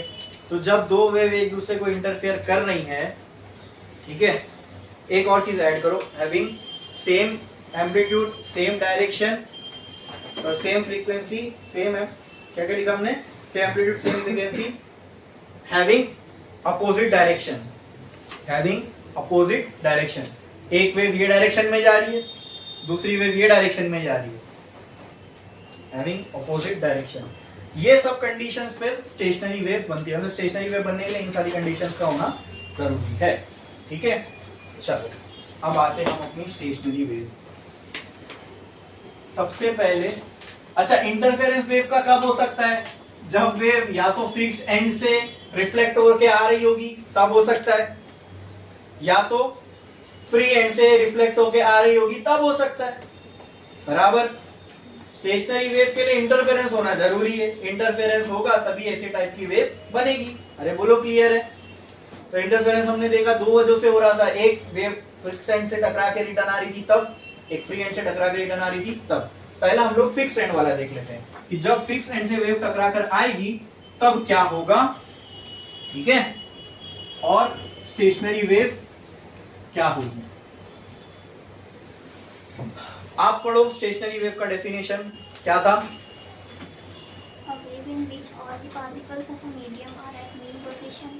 बस ऐसी वेव जिनमें मीडियम के सिर्फ पार्टिकल, ऑल पार्टिकल. यानी ये बहुत अजीब सी बात है दोस्तों. मैंने अभी आपसे डिस्कस किया था ना, एक मीडियम में करोड़ों पार्टिकल हो सकते हैं. स्टेशनरी वेव कब कहलाएगी? वो करोड़ों पार्टिकल एक साथ एक ही टाइम पे कहां पे होंगे. जबकि हमने देखा जब हम ऐसा कर रहे हैं, एक पार्टिकल ऊपर, एक पार्टिकल नीचे, एक पार्टिकल इधर, एक पार्टिकल इधर, ऐसा एक टाइम में सब एक लाइन में. मीन पोजीशन मतलब सब एक साथ एक लाइन में ऐसे. ये दिमाग को हजम नहीं हो रहा. ऐसे कैसे होगा? जब हम ऐसे करते जा रहे हैं, तो ऐसे कैसे हो सकता है कि एक दो नहीं. हाँ, ये बोलोगे कोई पार्टिकल मीन पोजीशन पे, वो समझ में आता है. हाँ, करोड़ों में से कोई एक दो पार्टिकल मीन पोजीशन पे हो सकता है एट अ टाइम. मैं क्या बोल रहा हूं, ऐसी कंडीशन जहां पे मीडियम के सारे पार्टिकल क्या हो, मीन पोजीशन पे. मतलब कोई आपको ऊपर नहीं दिखेगा, कोई नीचे नहीं दिखेगा, मतलब जो वेव अपने को ऐसी ऐसी दिख रही थी वो ऐसी नहीं दिखेगी, ऐसी दिखेगी। अरे भाई यही तो पार्टिकल के वाइब्रेशन है ना, जब सारे पार्टिकल एक साथ मीन पोजीशन पे है तो वो तो ऐसी स्टेट वेव दिखेगी ही नहीं। अब जब ये वेव दिखेगी ही नहीं, इसलिए ऐसी ऐसी टाइप की वेव, ऐसा लग रहा है आपको वेव रुक गई, ऐसी ही समझो एक वेव चल रही थी एक पर्टिकुलर टाइम पे, वेव रुक गई। इससे भी आप सेंस बना सकते हो, इसलिए क्यों इसको स्टेशनरी वेव बोलते हैं। स्टेशनरी का मतलब क्या होता है, कोई चीज का रुक जाना। तो कुछ एक पर्टिकुलर टाइम पे आपको ऐसे देखने को मिलेगा कि मीडियम के सारे पार्टिकल ना ऊपर जा रहे ना नीचे आ रहे, सब एक लाइन में है, मतलब वेव रुकी हुई है एक पर्टिकुलर टाइम पे। तो इसीलिए ऐसी वेव को क्या बोला जाता है, स्टेशनरी वेव। वो कौन सी वेव थी जो हमने अभी तक देखी, वो प्रोग्रेसिव वेव थी। उसमें किसी भी टाइम पे आपको ये कंडीशन देखने को नहीं मिलेगी। आपने वेव की शुरुआत की, वेव एंड होने तक आपको कभी ऐसा नहीं देखने मिलेगा कि सारे पार्टिकल एक साथ एक मीन पोजीशन पे, ऐसा उसमें नहीं होता। तो जिसमें होता है उस वेव को हमने अलग ही नाम दे दिए, वो क्या है, स्टेशनरी वेव। कौन सी? तो पहले स्टेशनरी वेव हम लोग देखते हैं when reflection happens from free end. ठीक है, एक लाइन छोड़ो, स्टार डालो, हेडिंग लगाओ। Stationary wave due to reflection from fixed end. Stationary wave due to reflection from fixed end, चलो दोस्तों ये देखो, ये मैंने फिक्स्ड एंड ले लिया, हो गया ये फिक्स्ड एंड। इस फिक्स्ड एंड पे जैसे दीवार के एक एंड पे मैंने रस्सी बांधी, दूसरा एंड मैंने अपने हाथ में यहाँ पे लिया। बोलो क्लियर है? अरे बोलो क्लियर है? यहां से मैंने डिस्टर्बेंस दिया ऐसे, तो मुझे बताओ क्या ये कुछ ऐसे वेव बनेगी जो इस डायरेक्शन में जा रही होगी? बोलो मुझे, आप बताओ ये वेव अगर यहां जा रही है, क्या मैं इस वेव को इंसिडेंट वेव बोल सकता हूं? तो इसका जो भी डिस्प्लेसमेंट होगा, क्या मैं उसको y इंसिडेंट बोल सकता हूं? मुझे बताओ इसके लिए इंसिडेंट वेव की, ये वेव की इक्वेशन इसके लिए क्या होगी? a sine omega t, positive x में जा रही है तो माइनस a। ये हो गई इंसिडेंट वेव की इक्वेशन। ठीक है, अब ये वेव यहां जाएगी, यहां टकराएगी, और टकराने के बाद इसका क्या होगा? बोलो, क्रैश क्या बन के बाहर निकलेगा? ये कुछ ऐसे बाहर आएगी। ये जो होगा ये इस वेव का एम्पलीट्यूड है। हाँ, ये जो होगा ये इस वेव का एम्पलीट्यूड है, लेकिन ये अपोजिट में इसके लिए माइनस। मुझे बताओ इस वेव की रिफ्लेक्टेड वेव, क्या मैं इसको रिफ्लेक्टेड वेव बोल सकता हूं? ठीक है, इंसिडेंट वेव, ये कौन सी वेव है? Reflected wave. ठीक है, तो वाई आर की इक्वेशन दोस्तों यहाँ क्या हो जाएगी? बोलो, ए साइन ओमेगा टी प्लस के एक्स। यहाँ पे हमने ना दोस्तों दो अजम्पशन किए, वो दो अजम्पशन मैं आपको बताता हूँ। पहला अजम्पशन ये कि amplitude of incident ray is equal to amplitude of reflected wave. बोलो क्लियर है? इसलिए दोनों के एम्पलीट्यूड में मैंने ए आई और ए आर नहीं लिखा। बोलो क्लियर? बोलो क्लियर? हाँ, समझ में आया? ये पहला। दूसरा कंसिडरेशन क्या कि हमने वेव की इक्वेशन में हमने यहाँ प्लस फाइव भी लिखा था। ठीक है, तो दूसरा कंसिडरेशन ये है कि particle start from mean position. ठीक है, तो एक काम करो, लिखा, इसके नीचे दोनों अजम्पशन लिख लो। Assuming amplitude of incident and reflected wave to be same. Assuming, अगर आपने गौर किया होगा स्टेशनरी वेव के बनने में हमने ये अजम्पशन पहले ही ले चुके हैं। स्टेशनरी वेव्स आर क्या लिखा था? Obtain when two waves interfere, और उनका क्या क्या सेम होना चाहिए? वहां लिख चुके हैं ना ऑलरेडी। तो इसके लिए मैंने कहा यहाँ पे, तो ये लिख दो, assuming amplitude of reflected and incident wave to be same and particle starting from mean position, and particle starting from mean position, assuming amplitude of reflected and incident wave to be same and particle starting from mean position. लिखा आपने? Mean position, और bracket में लिखो mean position पे therefore phi equal to 0, वरना wave की equation ये होती ना दोस्तों, a equal to a sine omega T minus K X plus phi, ऐसी होती इक्वेशन। अब सिंप्लिसिटी के लिए ये अननेसेसरी एक टर्म और ऐड हो जाएगा, तो हमने अज्यूम कर लिया कि फाई की वैल्यू क्या है 0, और वो कब होता है जब पार्टिकल कहां से स्टार्ट करे, तो मीन हमने कह दिया, हमने अज्यूम किया कि पार्टिकल मीन हम कहीं से भी स्टार्ट कर सकते हैं ना, पार्टिकल मीन पोजीशन से स्टार्ट किया, तो इसलिए हमने फाई की वैल्यू क्या लिया 0, तो इक्वेशन में इसीलिए फाई का टर्म नहीं दिख रहा है। ठीक है, ये कौन सा एंड है? फिक्स्ड एंड है। ठीक है, अब वेरी गुड, क्या आएगा? माइनस, सही है। ठीक है, अब ये मैंने सिर्फ समझने के लिए यहाँ एक एक वेव बनाई है। अभी इंसिडेंट में ऐसी ऐसी कई सारी क्रेस्ट रफ होंगे, और रिफ्लेक्टेड में भी ऐसे ऐसे कई सारे क्रेस्ट रफ होंगे। ठीक है, दोनों एक दूसरे के साथ क्या करेंगे? इंटरफेरेंस। अब जब दोनों एक दूसरे के साथ इंटरफेरेंस कर रही है और मुझे नेट डिस्प्लेसमेंट चाहिए, क्या चाहिए? Net displacement. तो बोलो वो क्या होगा?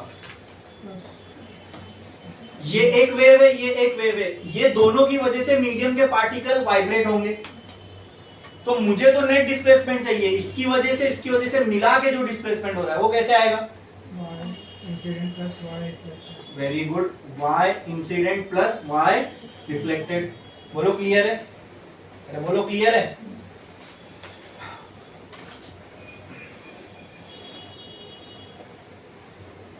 इसमें किसी को कोई डाउट? हाँ ठीक है, इसको इक्वेशन से बाद में समझेंगे, पहले तुमको विजुअलाइज करवाता हूँ स्टेशनरी वेव कैसी हो। ठीक है, चलो यहाँ पे मैं एक टेबल बनाता हूँ। ठीक है, यहाँ पे मैंने लिख दिया टाइम। ठीक है, अलग अलग टाइम पे देखेंगे। यहाँ पे मैंने लिख दिया वाई आई बराबर, वाई आई की इक्वेशन क्या है? ए sign omega T minus K x. बोलो क्लियर है इतना? हाँ, फिर यहाँ पे लिख दिया मैंने वाई आर की इक्वेशन क्या है? Minus A sign omega T plus के एक्स। बोलो इतना क्लियर है? अरे बोलो, ये समझ में आया? इसमें किसी को कोई डाउट है? और यहां मैं लिख देता हूं वाई नेट। वाई नेट किसके बराबर होगा? Y I plus Y R. ठीक है, कुछ गलत किया मैंने? सब समझ में आया जो यहां? अच्छा, अब अगर कोई वेव है ऐसी, ठीक है, मुझे बताओ ये एक साइकिल हुई उस वेव की, एक साइकिल करने में जो टाइम जाता है इसको हम क्या बोलते हैं? तो ये हो गया कैपिटल टी। इसका आधा कितना हो जाएगा? अगर ये टी है तो इसका आधा t/2, उस आधे का आधा t/2/2 मतलब t/4। हाँ, अगर ये t/4 है, ये t/4 है, तो ये भी t/4, तो ये भी t/4। तो मुझे बताओ यहां से यहां तक कितना होगा? 3t/4। हाँ, तो यहां पे टाइम कितना है? 0। यहां पे टाइम कितना है? t/2। यहां पे टाइम कितना है? ओ सॉरी, यहां पे टाइम कितना है? t/4। अब मैं इसको मिटा दे रहा हूं, डायरेक्ट यहां लिखता हूं। यहां पे टाइम कितना है? t/4। यहां पे टाइम कितना है? यहां पे टाइम कितना है? 3t/, और यहां पे टाइम कितना होगा? t। तो इन्हीं अलग अलग टाइम पे हम देखते हैं क्या वैल्यूज होंगी। ठीक है, तो यहाँ पे टाइम की अलग अलग वैल्यू, पहले टाइम 0 पे देखेंगे क्या क्या वैल्यूज आती है, फिर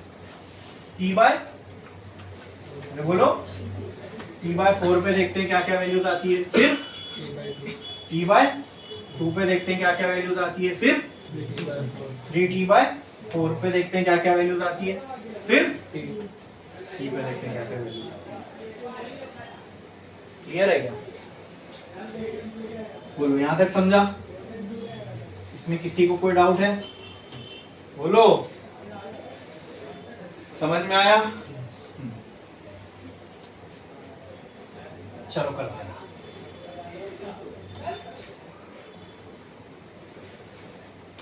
टी इक्वल टू 0 पे देखते हैं वाई आई कितना आता है पहले। हाँ ठीक है, ठीक है। टी इक्वल टू 0 पुट करो यहाँ पे, टी इक्वल टू 0 पुट करो तो क्या हो जाएगा ये 0। बचेगा क्या minus sine minus theta is minus sine theta, तो यहां पे आएगा minus A sine K X. इतना समझा? कुछ डाउट है इसमें? पक्का? ठीक है। यहां पे टी की जगह 0 पुट करो, ये पूरा 0, क्या बचेगा माइनस ए के एक्स। क्या बचा ये minus A sine K x. बोलो क्लियर है?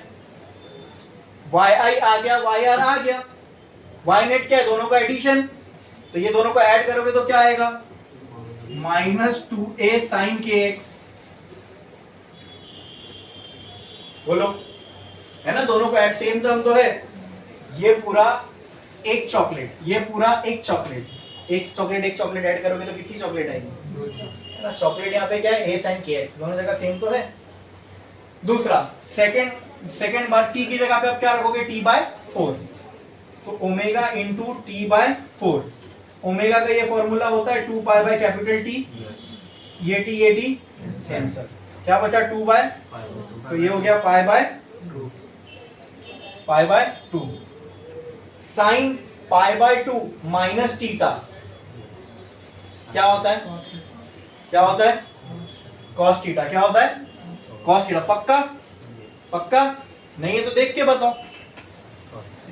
तो यहां क्या आ जाएगा a cos के x। बोलो इतना क्लियर है?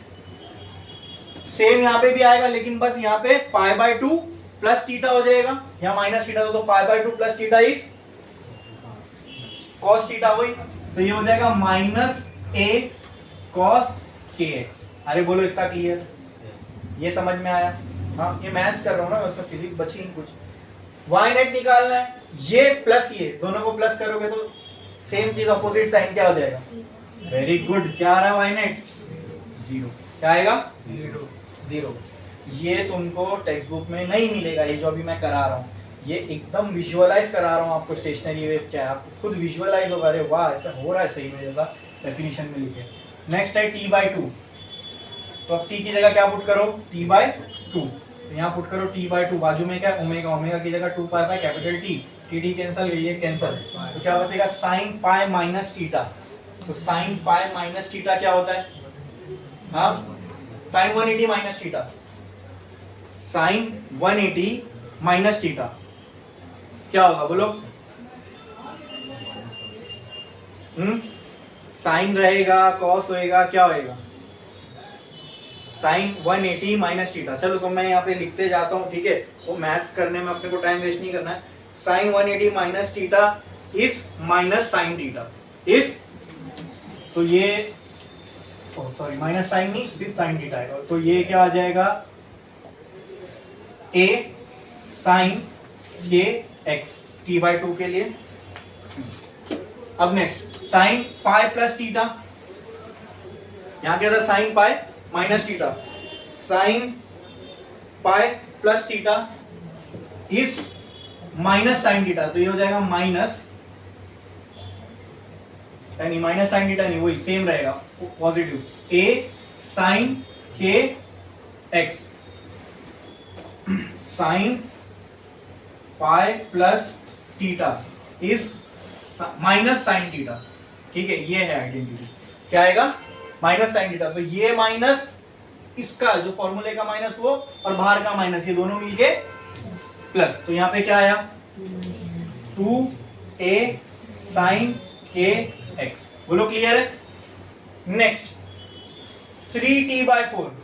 अब चेक करो यहां पे t की जगह पे क्या आएगा 3t बाय 4 और ओमेगा की जगह 2 पाई बाय कैपिटल टी, ये टी कैंसिल, 2 1 जा, तो ये हो जाएगा 3 पाई बाय 2 मतलब 270 sine 270 minus theta, sine 270 minus theta. तो पहले तो ये हो जाएगा कॉस और माइनस, तो ये हो जाएगा minus A cos K X. फिर वहां पे साइन 270 प्लस टीटा, तो sine 270 plus theta cos theta हो जाएगा, ठीक है। और साथ में ये माइनस, तो वो माइनस ये माइनस प्लस, तो a cos kx, तो ये क्या हो गया, ये 0 हो गया, ठीक है।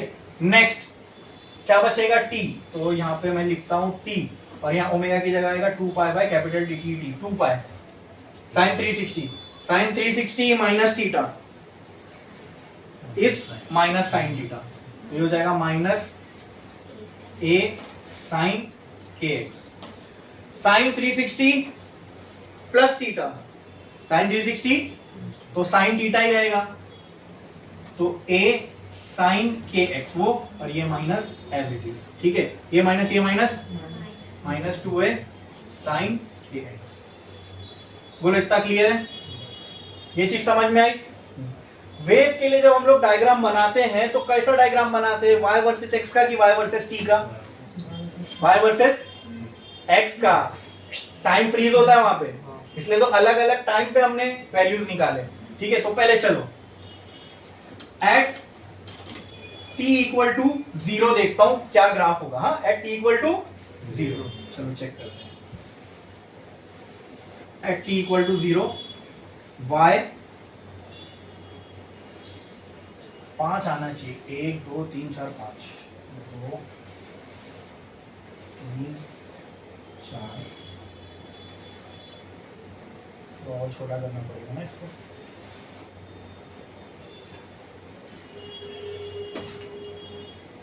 एक 2 3 4 5, यहाँ ग्राफ बनेगा t इक्वल टू 0 का, यहाँ ग्राफ बनेगा t इक्वल टू t/4 का, यहाँ ग्राफ बनेगा t/2 का, यहाँ ग्राफ बनेगा और यहाँ t का, ठीक है।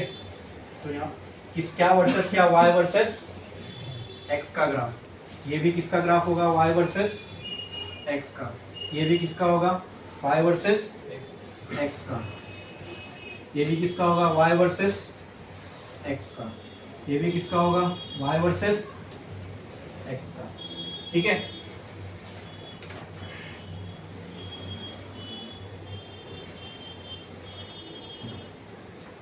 एट t इक्वल टू 0, फिर ये किसके लिए, eight t equal to t/4, ये at t equal to t/2, ये at t equal to 3t/4, और ये at t equal to capital t equal to.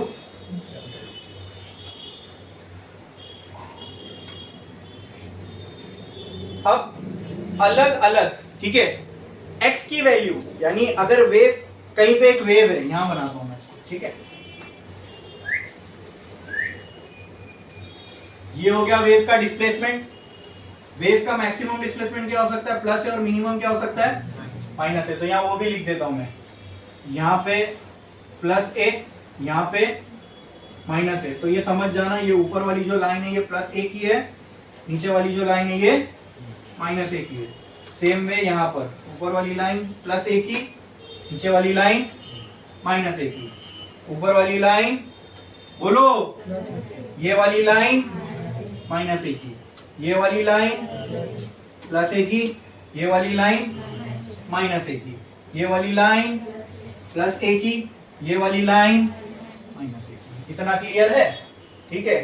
चलो, अगर एक वेव है वो कुछ ऐसे ऐसे चल रही है और ये उसका y वर्सेस x का ग्राफ है, यहाँ पे टाइम, ये हमने चलती हुई वेव की एक फोटो मारी, फोटो मार के हमें क्या समझ में आया, यहाँ पे टाइम को हमने फ्रीज कर दिया फोटो मार के। मतलब ऐसे ऐसे ऐसे ऐसे एक वेव चल रही थी, उस वेव का मैंने क्या लिया, फोटो लिया, तो वहां पे टाइम क्या हो गया, फिक्स। जैसे कि हमने यहाँ टाइम फिक्स कर रखा है, ये टाइम इक्वल टू 0 की कहानी है, ये टाइम इक्वल टू 4 की, ये टाइम इक्वल टू t/2 की, टाइम क्या हो गया, फिक्स।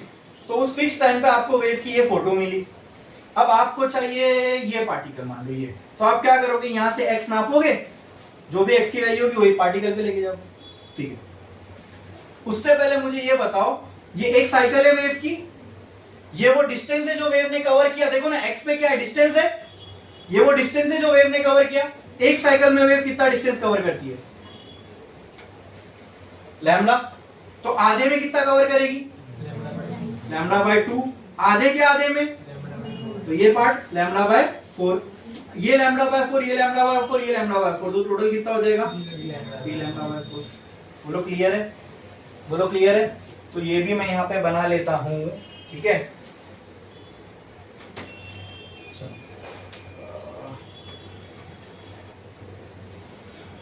लेट्स से ये वाला पार्ट, इतना पार्ट मेरा लैम्डा है, इतना पार्ट क्या हो जाएगा लैम्डा बाय 2, ये पार्ट क्या हो जाएगा 3 लैम्डा बाय 2, और ये पार्ट क्या हो जाएगा लैम्डा। बोलो क्लियर है। यहाँ पे x की वैल्यू क्या होगी, देखो ये x है ना, यहाँ x की वैल्यू क्या होगी 0, यहाँ x की वैल्यू क्या होगी, यहाँ x की वैल्यू क्या होगी, यहाँ x की वैल्यू क्या होगी, और यहाँ पे भी x की वैल्यू क्या होगी। बोलो क्लियर है, क्लियर है, ठीक है। एट t इक्वल टू 0 हम अब यहाँ पे नेट वेव बनाने वाले, क्या बनाने वाले, क्या बनाने वाले, क्या बनाने वाले, तो नेट वेव के लिए नेट वेव की इक्वेशन देखनी पड़ेगी। हम जो यहाँ पिक्चर बनाने जा रहे हैं दोस्तों, किसकी बनाने जा रहे हैं मालूम है, ये ऐसी ऐसी वेव गई, वहां से ऐसी ऐसी वेव आई, ये दोनों मिल के जो होने वाला है वो यहाँ बनने वाला है, वो यहाँ, ये दोनों मिलके एक वेव बनेगी ना, उसी वेव को हम स्टेशनरी वेव बोल रहे हैं। समझे मैं क्या बनाने जा रहा हूं, मैं ये नहीं बना रहा हूं, मैं ये नहीं बना रहा हूं, ये दोनों मिलने के बाद जो होने वाला है वो यहां बना रहा हूं। क्लियर है, ठीक है। ये 0 था, ये क्या था लैम्डा बाय 2, ये क्या था, नहीं ये था लैम्डा बाय 4, ये क्या था लैम्डा बाय 2, ये क्या था 3 लैम्डा बाय, और ये क्या था लैम्डा। बोलो क्लियर है, हाँ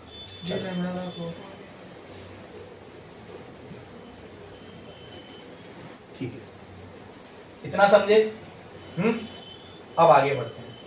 t इक्वल टू 0 पे, क्या t इक्वल टू 0 पे y नेट की इक्वेशन ये है, तो चलो इसके बाजू में मैं इसकी इक्वेशन भी लिख देता हूं, -2a sin kx। अब ग्राफ बनाना है इसका, पहले तो यहाँ पे साइन का टर्म है, मतलब साइनोसॉइडल कर्व बनेगा। अब वो कैसे बनेगा आओ चेक करते हैं। x की वैल्यू पुट करते जाओ, हमने x का ही तो ग्राफ बनाना है, x की वैल्यू 0 यहाँ पे पुट करो, तो ये क्या हो जाएगा साइन 0, साइन 0 इज 0, मतलब ये पूरा टर्म 0। तो साइन इक्वल टू इस इक्वेशन के हिसाब से जो भी वेव बनेगी उसकी 0 पे वैल्यू क्या रहेगी 0, 0 पे वैल्यू क्या रहेगी 0। अब आते हैं हम लोग x equal to lambda by 4 पे, तो यहां पे पुट करो लैम्डा बाय 4, लैम्डा बाय 4। अब जब यहां पे आप लैम्डा बाय 4 पुट करोगे तो ये साइन क्या हो जाएगा, k की वैल्यू, k का मैंने आपको एक वो बताया था रिलेशन ओमेगा के टर्म्स में, चेक करो, चेक करो जाओ चेक करो, k की वैल्यू जो ओमेगा के टर्म्स में थी, omega by V, omega by V, omega by V. और ओमेगा की जगह पर क्या हम लोग जो अपना ओमेगा का ये फॉर्मूला है, omega is equals to 2 pi by capital T, ये यूज कर सकते हैं, हाँ। अच्छा, एट x इक्वल टू 0 मुझे वैल्यू क्या मिल रही है इस पूरे की, 0 मिली, बराबर, ठीक है। अब जब टाइम की वैल्यू t बाय 4 के लिए तो ये, ठीक है, ये t इक्वल टू 0 के लिए हम देख रहे हैं, ठीक है। अब x की वैल्यू जब हम 0 से आगे बढ़े, लैम्डा बाय 4 पे गए, ठीक है, तो लैम्डा बाय 4 पे यहां पे x की जगह क्या आएगा, लैम्डा बाय 4। लैम्डा की v का ये फॉर्मूला होता है, चलो k का पहले लिख देते, k equal to omega by v। क्या k के बाजू में क्या है, लैम्डा बाय 4। मुझे आप बताओ क्या मैं v की जगह ये लिख सकता हूं, v की जगह v is equal to distance upon time lambda by T. तो v की जगह अगर मैं यहाँ पे लैम्डा बाय टी लिख दूं, ये t ऊपर चला जाएगा, तो k will be equal to omega capital T by lambda into lambda by 4, ऐसा होगा। बोलो, ये लैम्डा कट, बाजू में क्या बच रहा है, यहां लिखता हूं मैं, बाजू में क्या बच रहा है, k equal to omega T into 1/4। अब बताओ ओमेगा टी बराबर क्या होता है, 2 pi by capital T into T into 1/4। ये टी 2 1 जा 2 2 जा, k इक्वल टू क्या हो जाएगा, पाई बाय। मतलब सब कुछ कट कुट के यहाँ पे क्या आ रहा है, sine pi by sine pi by sine pi by sine pi by. Okay, what is sine pi by 2? Sine 90, sine 90 is very good, sine 90 is 1, तो यहाँ क्या बचेगा, -2 है। माइनस मतलब ये एम्पलीट्यूड ए नहीं आ रहा है, -2 आ रहा है। मैंने यहाँ क्या लिखा, ए, मैंने गलत किया यहाँ पे एम्पलीट्यूड क्या आना चाहिए, +2 है, और यहाँ पे और सोच के देखो बात सही भी है, दो वेव इंटरफेयर हो रही ना, एक का एम्पलीट्यूड हमने क्या माना, ए माना, दूसरे का ए माना, जब इंटरफेयर होंगी तो नेट एम्पलीट्यूड कितना हो जाएगा, 2a ही तो होगा। तो एट λ/4 एम्पलीट्यूड कितना आया, 2a। बोलो क्लियर है। अब ये बार बार k की वैल्यू को सॉल्व करना पड़ेगा, ठीक है। हाँ -2a आया, हाँ -2 आया, तो यहां से ये हटाओ और यहाँ पे लेके आओ, ये हो गया -2a। बोलो क्लियर है। अब कहाँ चेक करेंगे ये वैल्यू, λ/2 पे, तो यहाँ λ/4 की जगह क्या आ जाएगा, λ/2। ये लैम्डा कट, तो यहाँ पे भी क्या बचेगा, λ/2। वहां λ/2 आया, तो यहाँ पर भी क्या आ जाएगा, 2 बराबर। ये 2 कैंसल, ये t कैंसल, क्या बचा, pi. Sine pi is 0, sine pi is 0, तो वो पूरा टर्म क्या हो जाएगा, 0। मतलब λ/2 पे जो वैल्यू आ रही है वो क्या आ रही है, 0। तो क्या लगता है, ये पैटर्न पकड़ो, अगली क्या आएगी, खुद सोच के देखो, अगली क्या आएगी सॉल्व करने पे, +2 है। चेक करके देख लो, at t equal to 0 lambda 3 λ/4, मतलब यहाँ पे 3 λ/4, लैम्डा कट, यहाँ क्या बचेगा, 3/4। फिर यहाँ पे भी क्या आएगा, 3/4, यहाँ पे भी क्या आएगा, 3/4। 2 1 जा 2 2 जा, यानी 3π/2 बच रहा है, यानी साइन 270। साइन 270 इज -1, वो माइनस ये माइनस, +2 है। वही बोला ना, नेक्स्ट क्या आने वाला है, प्रेडिक्ट करो, 2 है।